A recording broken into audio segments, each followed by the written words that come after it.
It's time for another edition of Mace in Your Face. Now, along with college football immortality, Glenn Mason, here's Dan Barreiro. When you're Glenn Mason, you don't show up by yourself. You show up with your own posse. It's unbelievable. You want to introduce the rest of the audience? It's not a posse. Oh, okay. It's an entourage. The entourage is better. You're right. You really do. You got. Well, is posse a French word? And entourage is. Well, I don't know. Posse. I'm not going to touch that. Yeah, don't touch that one. Yeah, you're right. That's true. I don't know, but you got my partner who you've met before. Yes. It's.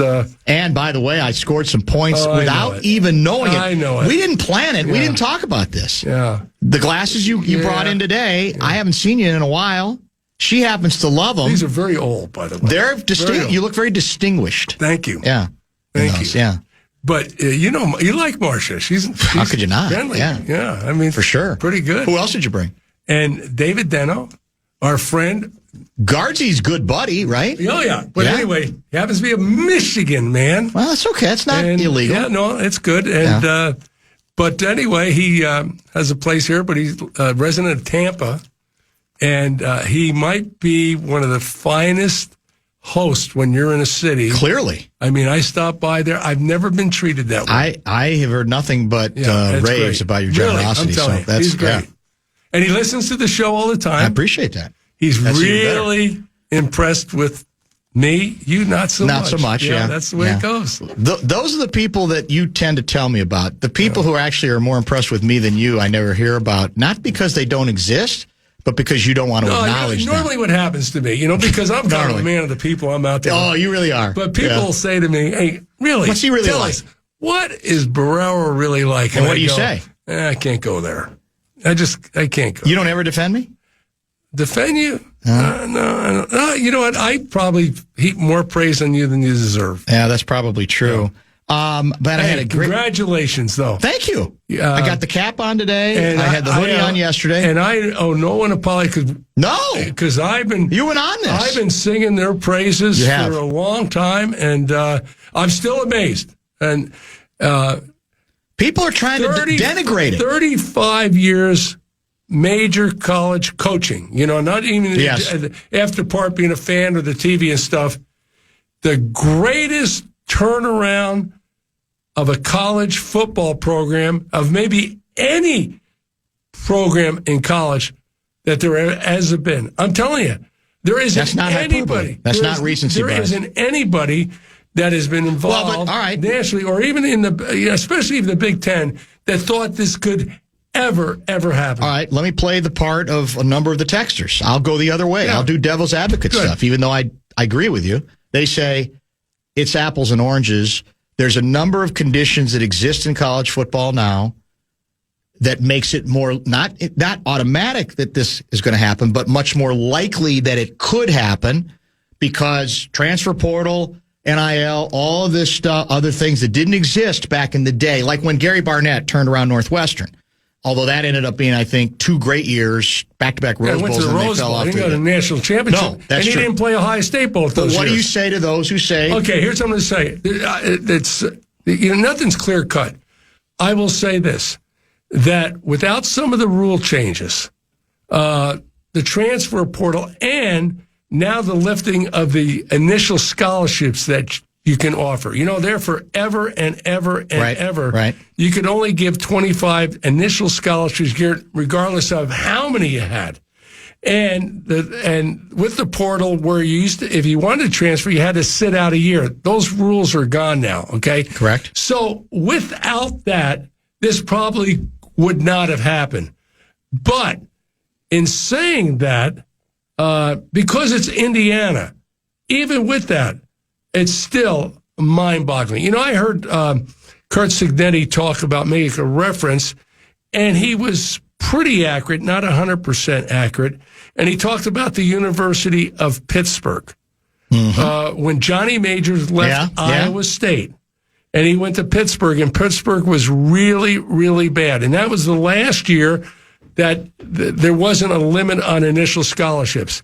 And Johnny went to good memory, yeah, to Pittsburgh with a wide array of assistant coaches. That what does that mean? Well, what are you implying? I could apply. So anyway, but he went there, ran a lot of guys off, and Signetti said he gave 95 scholarships a year. It's not true. He gave 86. I remember that. I was in Pittsburgh, in Pennsylvania at the time.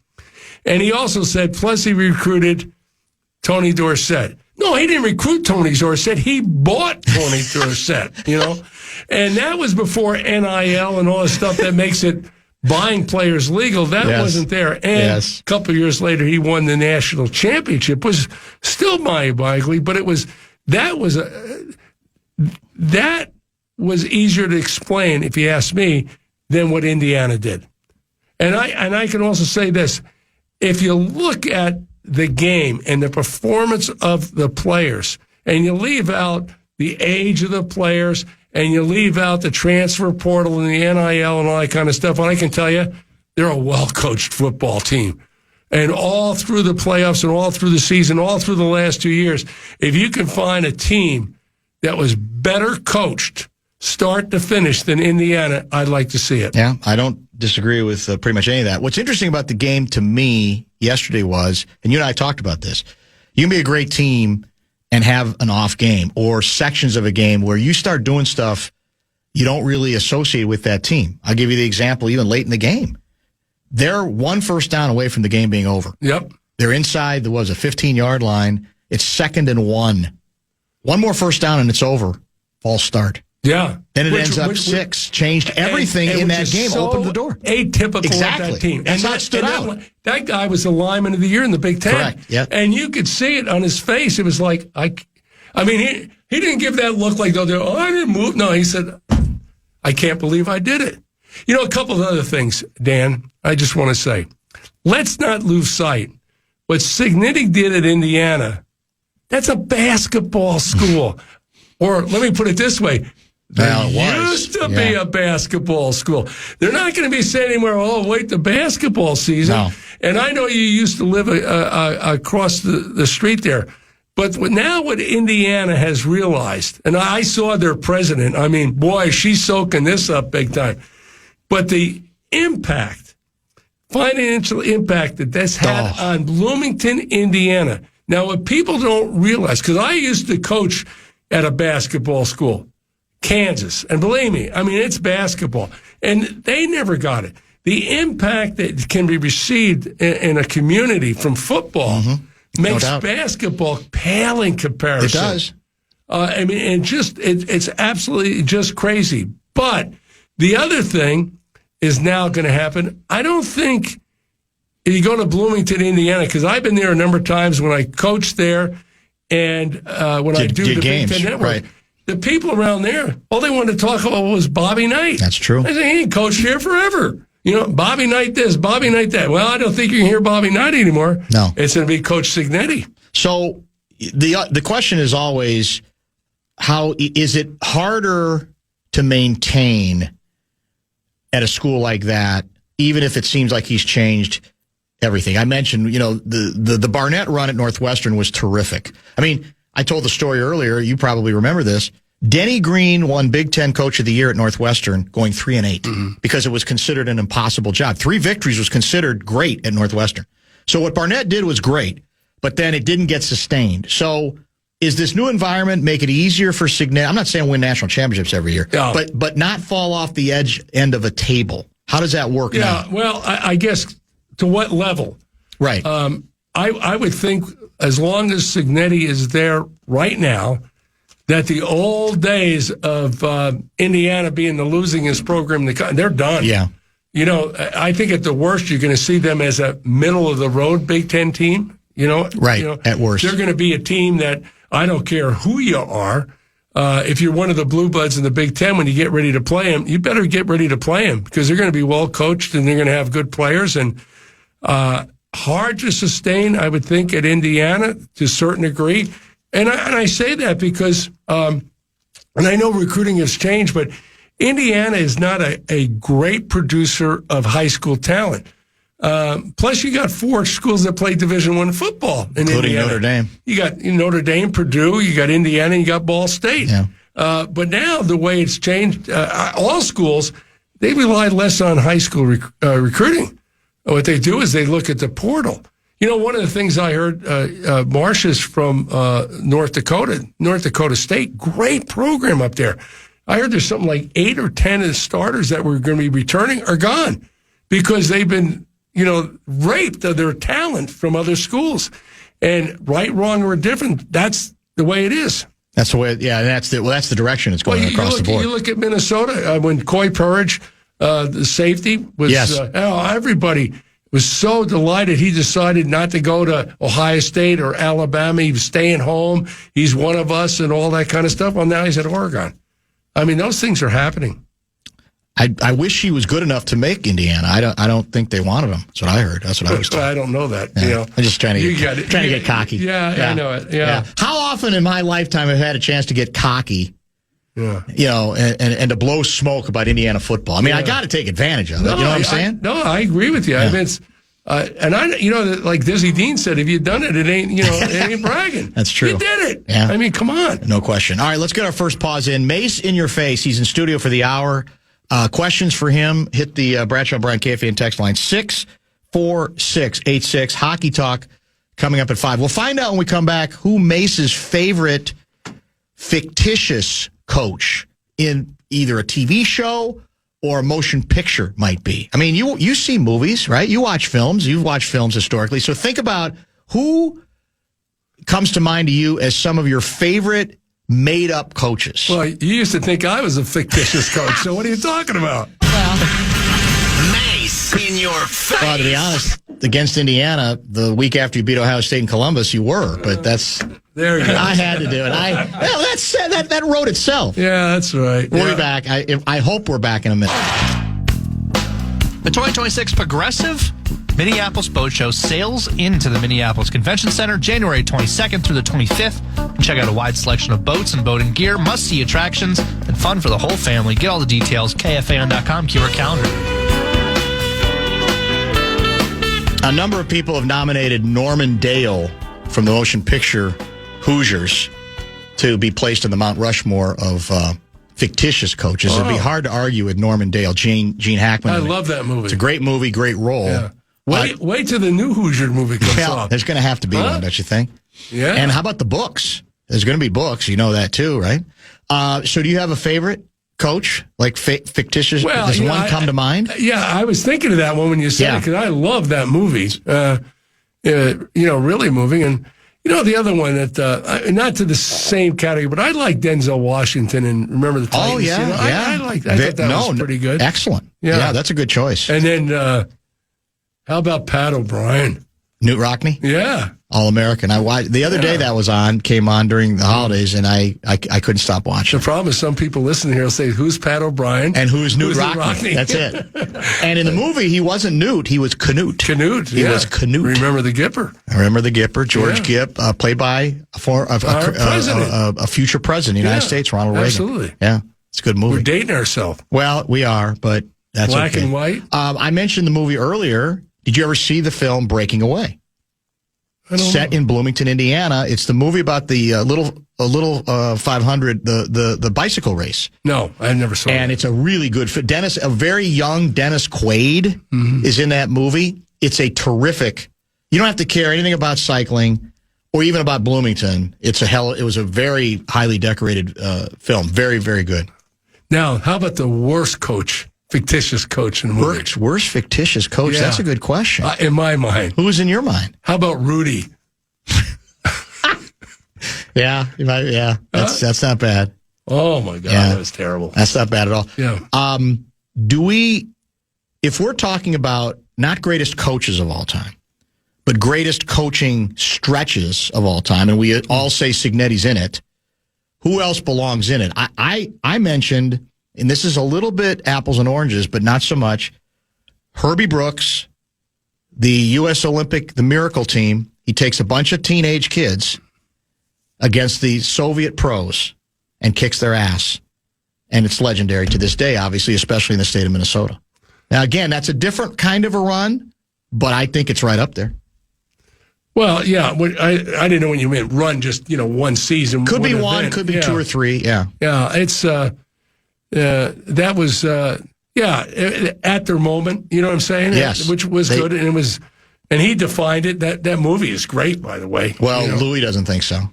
Well, Louis thinks the movie, he hates how he was depicted in the film. Yeah. He still drives him crazy. It comes up all the time. Yeah, and you love that. Sure I do. But I've heard that, Herb Brooks personally got that done just to mess with Louis. him? Yeah. I mean, the macho Louis, big, strong guy in that movie, not quite the same guy. Did you have any chance to mingle or get to know Herbie Brooks at all? Yeah, I did. I'll tell you, it's a great story. But Louis involved. Oh, so usually is. Yeah, so they were good friends. And one year, Louis says, hey, got a great idea. How about me and Tom O, who was athletic director, football guys, play Herb Brooks and Louis, the hockey guys. So he said, sure. So we went out to the TPC course out in Blaine, okay? And we played, and the football guys won, and they weren't very Were they bitter? Oh, yeah. And so... Not that you'd rub it in at all. And we yucked it up pretty good. Yeah. And so the next year, they wanted a rematch, and we gave it to them, as gracious as we are. So we went to Interlaken, and Tom and I were playing, and we come to the 17th hole, and we're up by 1. And they're in pretty good shape, except Tom Mo sinks a long putt. Boom, birdie. So we're 2 up, match is over, Now we go to we're only playing for like 5, but it's more pride. So we go to the 18th tee, and Louis says, okay, double or nothing, for the $5. And Tom Mo is a very smart guy, and he gets over the ball, and all of a sudden he steps away, and he says, okay, Louis, we're playing double or nothing the money, but the match is over. We won. No, Louis said, they get in a big argument. Really? Oh, yeah, big argument. Finally said, well, we're not playing then. So finally Louis said, okay, we'll just play for the $5. Put the ball down, and we hit it. And Tom Mo won again. So we won the whole thing. And walked off and Herb Brooks was gone. He just left? At the end of the green, there was $10 there. And we said to the caddy, where did Coach Brooks go? He left. He did. He left $10 there. And just got out. Oh, that's classic. And not long after that, tragically, he lost his life. Oh, that's a horrible story. Terrible. Horrible So that's story. my memory of Coach Brooks. That's a good one. Herbie is one of those guys who, in my experience, and, you're like this, Louis like this, where you could be contentious. He could be very contentious if you wrote something that he didn't like, or just in discussion at a golf course, where you just it turns into some kind of a debate. But what I loved about Herbie was he didn't hold it against you forever. I mean, he'd get it out of his system, he'd yell at you, he'd be pissed off or whatever, but then you're back to square one. Because and Herbie, for reporters and talk show hosts, was great because he would mix it up. He did have opinions. They weren't always politically correct opinions, but he didn't give a damn. That's what the best interview people do. Yeah. Well, that's why Herb Brooks and I are different, because I never liked you. I never will like you. You never are going to. You think another 10 years you might come around? I don't know. And I think it's unlikely. They say you mellow when you get older, well, I don't know. Do you know what? Earlier today, Royce called. He wrote a thing online about the IU story. And we're just, he was looking for some ideas, some things. We talked about some stuff. And your name came up. I don't even know how. I have no idea what the circumstance was. Was it positive? Well, for me it was, yeah, because he said what you still seem incapable of acknowledging, even though I know deep down it's true. It's the same thing that Louis says, that you owe more to me in transforming your public reputation than any person in the entire state of Minnesota. And I said, Patrick, I know that. Louis knows that. I just don't know that Mace is ever going to acknowledge it. That's the thing. So maybe eventually you'll come around. I'm the same guy. You are?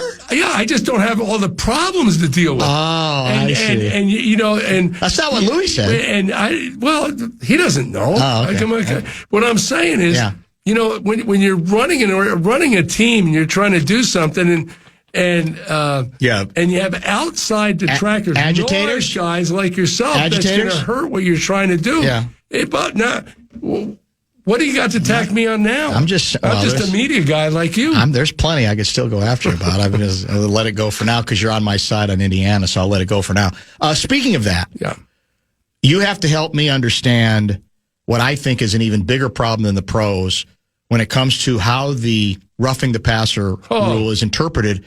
And I don't mean just from this game. I see it all the time. I think in college kids are allowed to get away with too much. I think in the pros, maybe pro quarterbacks are protected too much. So you tell me because last night,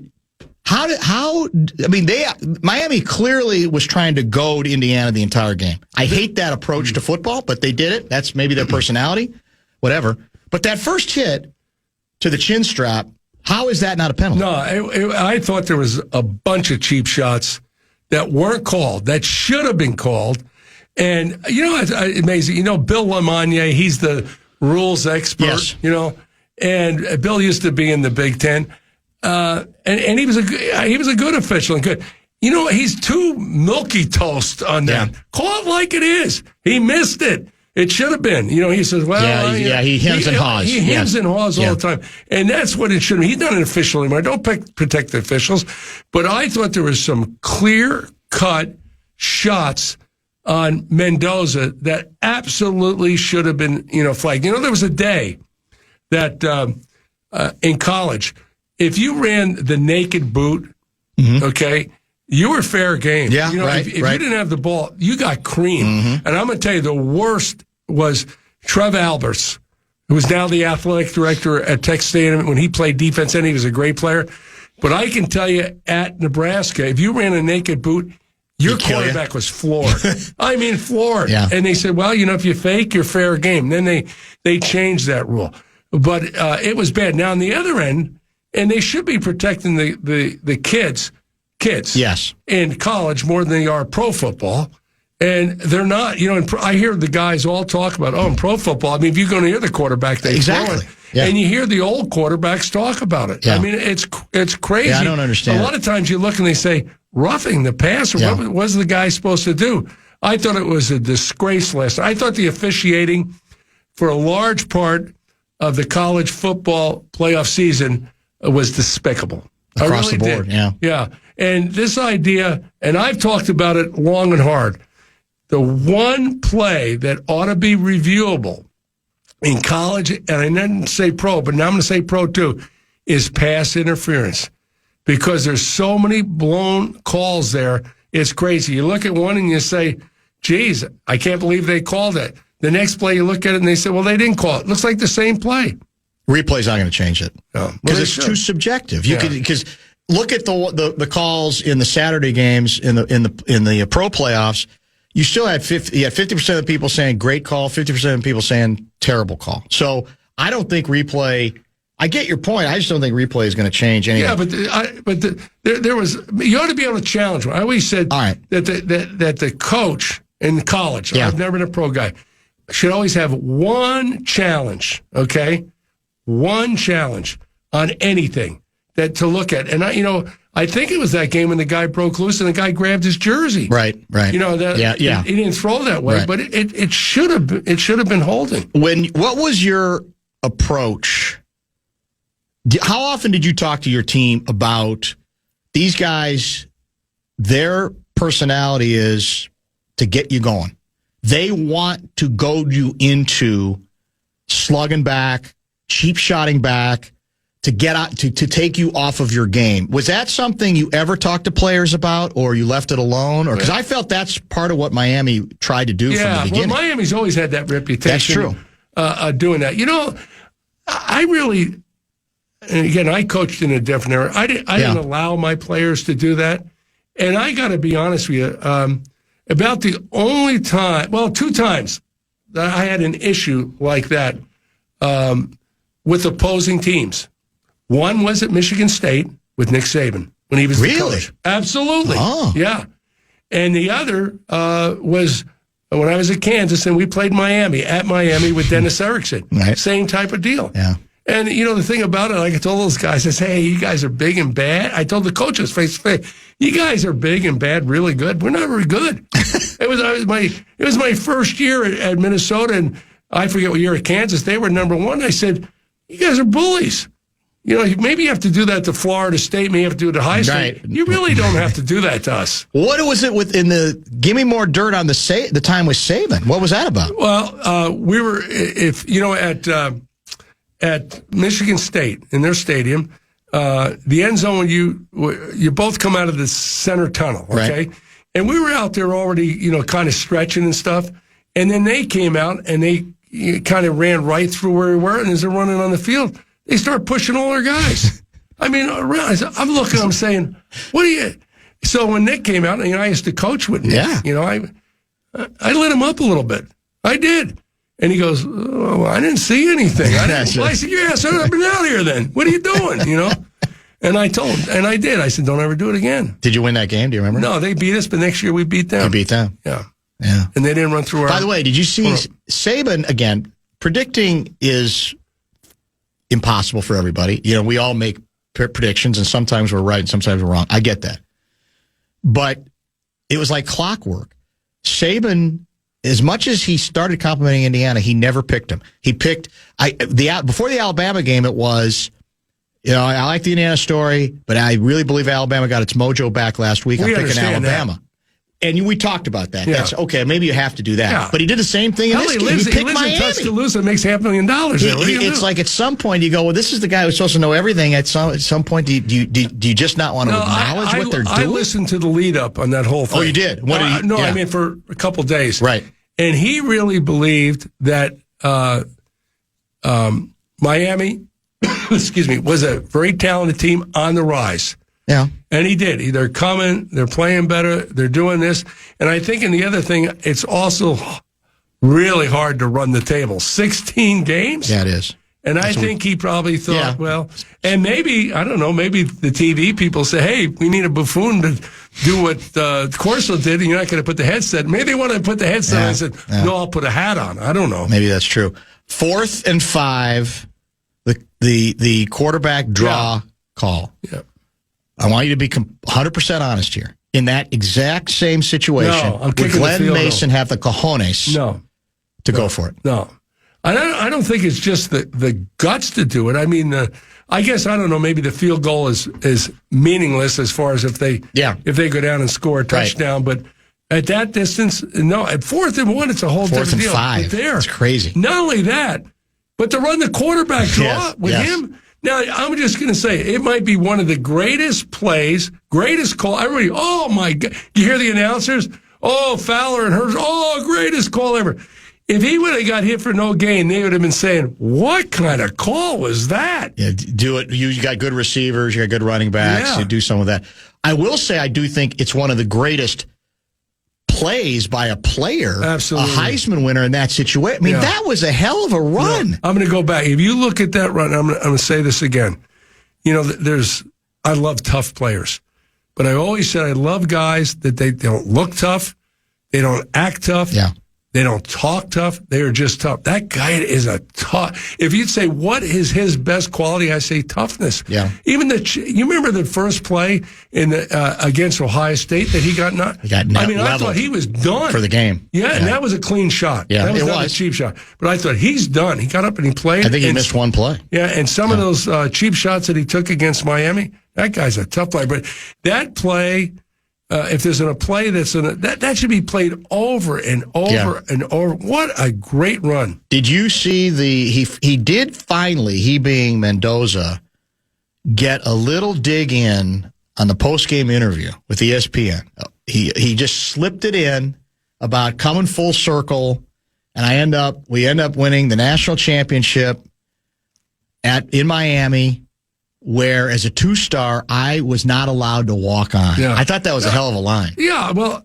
And it's true. I don't know why you wouldn't. Yeah. I mean, you put anybody... to me, that's not a cheap shot. You put anybody in his shoes.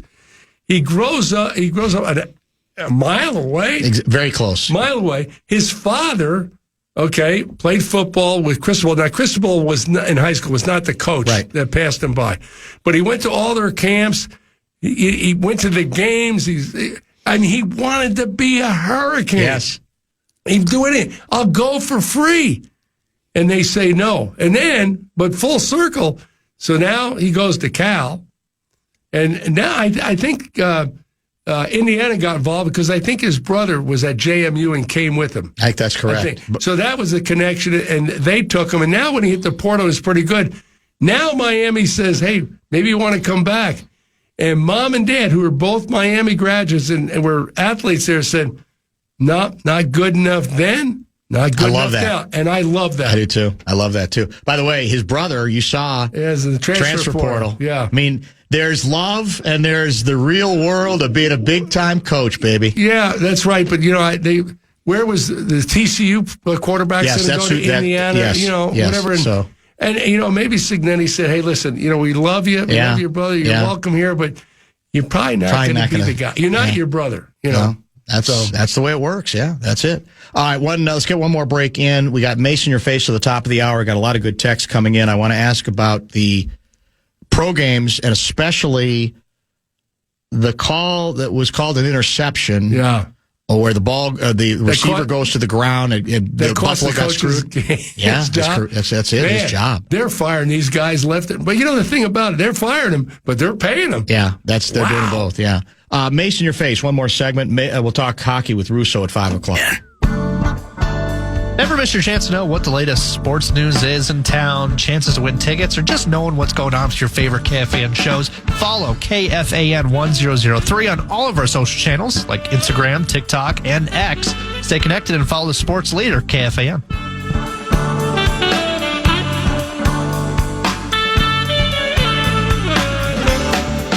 All right, let's get to a couple of texts. Mace in your face, a final segment for today. Russo Radio. Scheduled to join top of the hour. Before we do the texts, so catch or not a catch, Buffalo loses in large measure because technically the experts tell me the correct call was made. I don't feel like the correct calls, or I would say if that's the rule, I would change the rule because it looked like he came down with the ball, but then he's got to maintain all the way and make a football action or whatever the case may be. What did you make of that call? Yeah, that was a tough one, I thought. I was with you. When I first saw that, I thought, it's a catch. And they're reviewing it. At least it was close. Yeah, it was. Yeah, it was close. And you think, well, they're looking hard at it and stuff. But, you always thought that Ty goes to the receiver. And it looked like he came down with it, and they started rolling around, and the guy took it away. I know that Sean McDermott, is that his name? Yeah. He's not real happy about it. It cost him his job. So, yeah. Tough one. I think I don't know what the technicality is. Yeah. Obviously, I'm not an official. I didn't have an opinion. I don't know. I thought it was a catch, but I kind of understood what they were saying. I don't know all the particulars on nuances on that stuff. So I don't know. I thought it was a catch. Are you a Caleb Williams fan? No, I am not. I think he's got great talent. I thought that pass that he threw for the touchdown, he threw that 50 yards off his back foot falling down. And I don't fault the defensive back. Let the receiver get behind him. He probably thought, well, he can't throw it that far, Yes. And it sailed over his head. I mean, one of the darnest things I've ever seen. The guy's got a great talent. He's got, great legs. And the reason I say that, I just don't, I like the guys that, how can I say this? And I don't know the young man. I really don't. But I like the guys that really exude more class. You're still too bothered that he paints his I don't care about fingernails. It's not just that. You know, I mean, I got turned off on Caleb Williams. I was watching a college game when he was at USC, and he had a bad game. And he ran and jumped up in the stands, and he was crying with his mother. Yeah. I thought that wasn't a good look. I mean, his body language has not always been great. I'll give you that. But this year, I think he's taken a step. I think Johnson has challenged him. Absolutely. I think there's talent there in Ben Johnson, and if he can continue to do it. But at this point, You said, am I a fan of his? I respect his talent. Here's what I would say. For me, and there's no reason to think he can't do this, there's about 5 simple plays a game that he misses. Yeah. That I go, these aren't spectacular. They're not going to be highlight reels, but you got to make just make the simple throw. And I think he's doing more of that than he did a year ago, but that's still me every game. Yeah. He's a 50% passer, which in this league is kind of low. No, wait a minute. Let's go back, though, because the question to me was, am I a fan of Caleb Williams? And I said, no, I'm not as talented as there. But I'm old school. Would you cut him? I'm old school. Let me finish, please. All right. And I still think that athletes have a responsibility at the high school, the college, pro level. These kids watch. I like the guys that really look like great role models. Right. Besides being, great players. To where all of a sudden you're sitting there as an adult and you say, I want my boy to be just like him. Right. Okay? And that's why, besides winning the national championship and the great year he had, I thought it was so refreshing to have a guy winning a Heisman Trophy and leading a team, winning a national championship like Mendoza. I mean, he's a class act through and through. I think that's positive. And unfortunately, those type of stories are a minority now today rather than a majority. And I think that Indiana should be applauded for that. Yeah, I grant that. I think he is maturing. I think that you're seeing, again, I think the coach has challenged him on some stuff. I think he's been very complimentary of the coach about what he says the coach has done for him. I think he's kind of getting into the job in a way that's a lot. Because last year, it was almost like he sometimes he'd be laying down on the bench. And I think some of that stuff he's... All right, is so I'm going to give him a chance to mature, I guess is what I'm saying. I haven't questioned his talent. Right. You get him all straightened out, you're really going to have something, because you can have the greatest guy in the world, but he has talent. You're not going to win any games at that position. That's I understand that. Where are we going? So college football season is over. Right? Yeah. National championship game was last night, so it's done. Oh, it's portal season. Yes, it is. So... do you believe there's been some talk in Congress, I think, about, okay, it's the Wild Wild West. If they're not going to figure it out, we got to try to come up with some kind of a deal. Congress is? Yeah. Whoa. So do you trust them any more than you do the NCAA? Congress? I'm just asking. No, are you crazy? Yeah, I'll be the straight man. You go ahead. And I don't know what they can do. I mean, really. I don't know either. I'm asking. There's no collective bargaining agreement. Once the genie's out of the bottle, I mean, you got to do something. And any help they can get, but this is absolutely crazy right now. What's the answer to, all right, I'm going to commit to a school, I'm going to get your money, and then I'm going to leave. We've already had a couple cases where I think now the schools are taking legal action. So where is that going? How is that all going to get determined? I don't know. The thing about it, that for years, colleges, NCAA have fought that players aren't employees, right? Correct. Because they didn't want to get involved in, then we got to give them workman's comp. And if they get hurt, or insurance, or retirement, or paid leave, or whatever. I don't know what it is.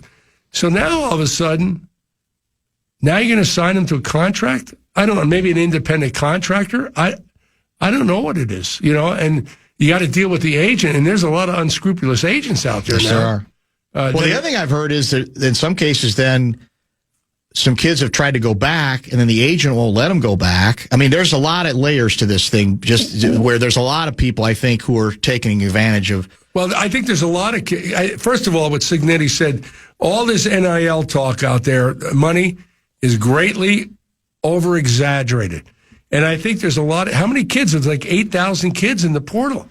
And they all can't land someplace. Right. So, but they think, if Joey got this, I can get this. So then they go in the portal, and there's some agent and they're not regulated like they are in pro football. These agents, it can be anybody. It could be the milkman, and all of a sudden you can't get him that, and he says, "Man, I got to go back." Well, now you got to go with hat in hand, and are they going to take you back or not take you back? And really, the thing that might cure this, if all the coaches got together and said, "Hey, listen, once a guy goes in a portal, we're not taking him back." I saw where the Sarkisian at Texas said that. I told the players they go in the portal, no way are they coming back. There has to be something like that. So in the NFL, we have free agency, right? But it's the highly, it never happens where you can literally go from team to team every year. No, because in college, you literally can change schools every single year. Isn't that another sort of thing that has to be legislated where even if you want to say players deserve a certain measure of freedom, that much freedom makes no sense to me. Well, we've talked about, the rules. You know when it first started? It first started, in theory, I thought it was a good rule. When you were a grad transfer. Right, yes, yes. Think of Russell Wilson, okay? Mm-hmm. In other words, if you were at a school and you had eligibility left, but you had graduated, theory being that maybe you want to go into a graduate course curriculum that school doesn't have. Well, why can't you go some other place and still play and be in that grad? In theory, it sounds great. It sounds fair, right? The only problem was these guys were going after they started going. I'm not saying this, Russell. They started going someplace. They weren't going to grad school. They were up for grabs. And some of the more high-profile coaches that think they aren't coaching anymore, think they have all the answers to career, they were the worst at it. They were scouring the country for the guys that had graduated and then trying to cherry-pick certain guys that they could come in because under that situation, they were immediately eligible before this portal thing where they're all eligible right now. But it's insanity. You know what it is, Dan, to your point? If the listeners could think about the NFL, where every player in the NFL was an unrestricted free agent. That's what we're talking about. Unrestricted. Yeah. With no salary cap. I mean, it would be bedlam. Madness, yeah. It would be. Yeah, it'd be crazy. And, you'd be looking, you'd see one team one year and they'd all be gone the next year. And the guy that had the biggest payroll, if he was buying the right players, could buy a championship. Who's the Miami quarterback? What's his name? The former Carson Georgia Beck. guy? Okay.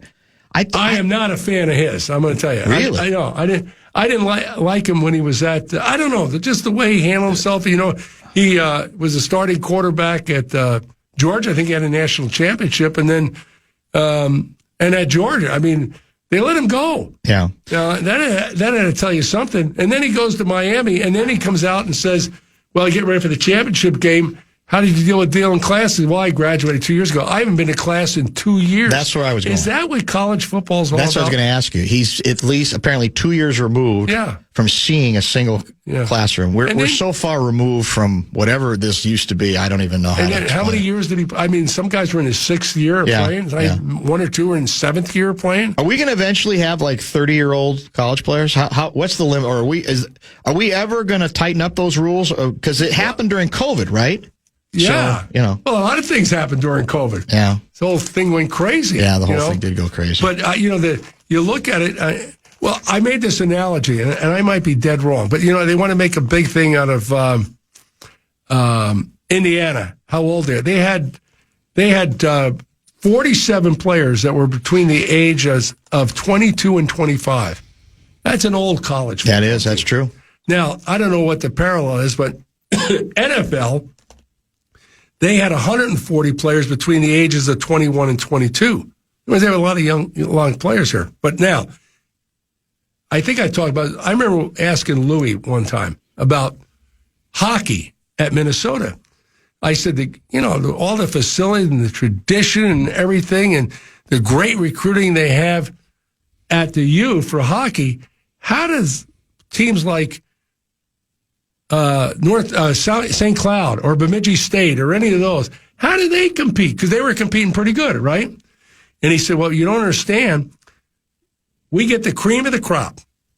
A lot of those guys go to the National Football League, National Hockey League, where some of these other schools, they get really good players, but they're not that good to go to Hockey League. So by the time they play us, they're 22, 23 years old, and our really good players are only 18 years old.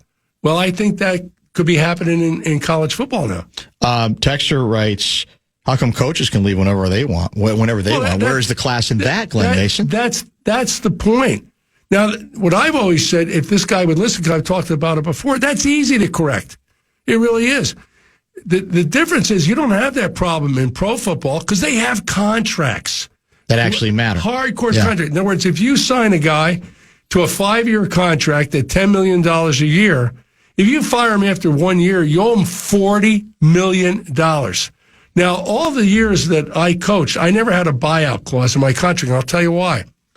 Is that because they want to give you a contract. It wasn't that amount of money. Let's say it's $1 million a year. They sign you to a contract, $1 million a year for 5 years. Well, if they fire you after 1 year, they should owe you $4 million. Well, they don't want to do that.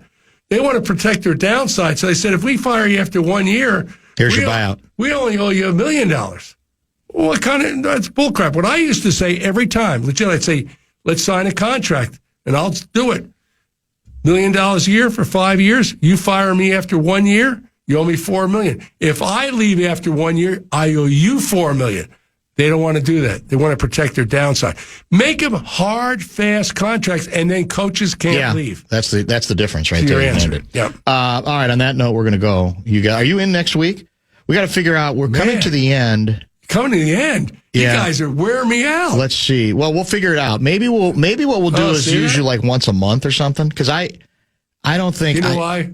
Because you really like me. Well, Admit it. I wouldn't go that far. Admit it. I tolerate you more than I used to. I'll grant you that. But I don't know if I go so far as to say. You let me know. Yeah, our people will be in touch with your people, as we like to say. You know. Yeah. Thanks for bringing one question. Entourage in. Yes. Where's Guardsy? He's tracking Golden Gopher women's basketball. They're on the West Coast forever. Hey, 2 things before I forget. Yeah. Okay. I'm going to Jackson in the near future. And I was traveling last week and Carrie Limo, Todd Anderson is no better than him. And just the best. And I can tell you, I don't know much about college basketball. I think this basketball coach that Minnesota has is the real deal. Yes, I agree. He's doing a good job. He's doing a really good job. Did you meet that family or that couple at Jack's Cafe? No, last week? I did not. They were looking for a free meal from you. They were going to be there, and they wanted you to greet them. Yeah. Thank you to Jack's Cafe for their ongoing support. Yeah, if anyone invited me to come as their guest, you might have done it. Yeah, there's no question. Free meal, what a deal. That's my motto. I didn't think you were like that. I thought you always liked to pay. Oh, no, I do, but Yeah, you'll take one. Yeah, I don't blame you. Yeah. Take care. Thank you. Mace in your face. We'll pause for the top of the hour break. No top 5 at 5. That'll be 5:20 Sports Fix because we've got hockey to discuss. With Russo Radio, he is next.